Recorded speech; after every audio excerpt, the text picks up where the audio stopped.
In the crystal-clear waters of Lake Superior lies the Gunilda, a luxurious steam yacht, once hailed as the epitome of wealth and sophistication. Built during the height of the Gilded Age, the Gunilda was the pinnacle of luxury, catering to the world's elite. The steam yacht was the kind of ship that turned heads in every harbor. But in 1911, the symbol of wealth and privilege met an untimely fate in the frigid waters of the Great Lakes. Her story is one of hubris, negligence, and the unforgiving power of nature. In this video, we'll dive into the Gunilda's fascinating history, from her opulent beginnings to the ill-fated voyage that sealed her fate. We'll explore the events leading to her sinking, the legacy she left behind, and why her wreck remains one of the most sought-after dive sites in the world. Welcome to Shipwreck History. The story of the Gunilda begins in 1897, at a time when industrialization had created unprecedented wealth for a select few. Built by the renowned Ramage and Ferguson Limited, based in Leith, Scotland, the Gunilda was commissioned as a private steam yacht for a wealthy American businessman, though her ownership would later change hands. At roughly 195 feet in length, she was a sleek and graceful vessel, blending cutting-edge engineering with the opulence expected of the Gilded Age elite. Steam yachts like the Gunilda were more than just ships, they were floating status symbols. Designed to showcase wealth and power, they were the exclusive playgrounds of the rich and famous. The Gunilda exemplified this trend with her refined design and luxurious interiors. Her cabins were adorned with richwood paneling, plush furnishings, and all the comforts money could buy, making her an ideal vessel for pleasure cruises. She wasn't built for speed or functionality like a commercial vessel, nor for the rugged demands of transoceanic travel. Instead, the Gunilda was crafted to glide through calm waters with an air of grace, hosting extravagant parties and intimate getaways for her affluent passengers. Her clientele were the titans of industry, high society figures, and the upper crust of the late 19th century, people who viewed yachting as the ultimate indulgence. For all her beauty, the Gunilda also symbolized the excess of the Gilded Age, a time when the divide between the wealthy and the working class had never been starker. Owning a yacht like this wasn't just about luxury, it was about making a statement, one that declared the owner's wealth, status, and place in the world. Yet for all her grandeur, the Gunilda would eventually meet a tragic fate that even her elegance and prestige could not avert. By 1911, the Gunilda was under the ownership of William Harkness, a wealthy New York oil man known for his affluence and adventurous spirit. Like many of his social class, Harkness viewed yachting as both a leisure activity and a means of showcasing his wealth. When he acquired the Gunilda, he spared no expense in maintaining her elegance and saw her as the perfect vessel to explore the pristine waters of the Great Lakes. That summer, Harkness embarked on an ambitious voyage to Lake Superior, a region renowned for its untouched natural beauty, but equally notorious for its treacherous waters.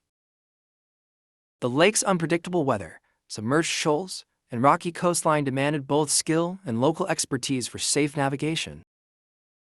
Harkness, perhaps confident in his wealth and the Gunilda's reputation, made a fateful decision. He refused to hire a local pilot despite warnings from experienced mariners. Instead, he placed his trust in his own crew, who were reportedly inexperienced and unfamiliar with the lake's hidden dangers. As the Gunilda approached the northern shores near Rossport, Ontario, the journey took a disastrous turn. While navigating McGarvey Shoal, a jagged underwater reef that had claimed many vessels before, the yacht ran aground. The grounding was sudden and catastrophic, halting the elegant vessel in its tracks. Harkness's crew worked frantically to free the Gunilda, but their efforts proved futile. The yacht's hull was firmly wedged against the shoal, and the damage was extensive.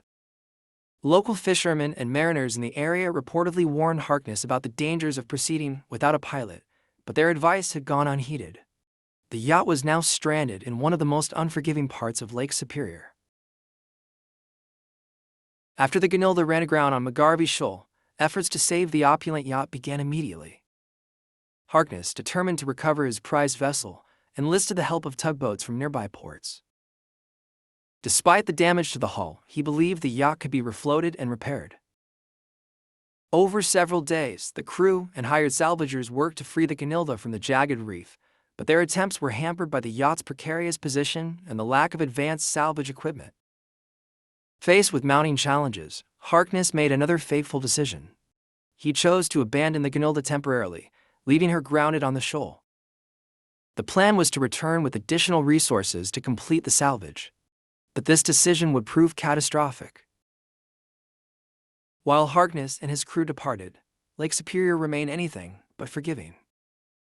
A powerful storm swept through the area shortly after they left. The fierce wind and relentless waves battered the stranded yacht, which had no means of defense against the elements. With its hull already compromised from the grounding, the Gunilda stood no chance. The storm overwhelmed the yacht, flooding its interior and dislodging it from the reef. It sank quickly, disappearing into the cold depths of Lake Superior, and wouldn't be seen for decades. The loss of the Gunilda was not merely a result of natural forces, it was a tragedy compounded by negligence and overconfidence. Harkness's refusal to heed local warnings by navigating without a pilot and his underestimation of the lake's power all played pivotal roles in the disaster.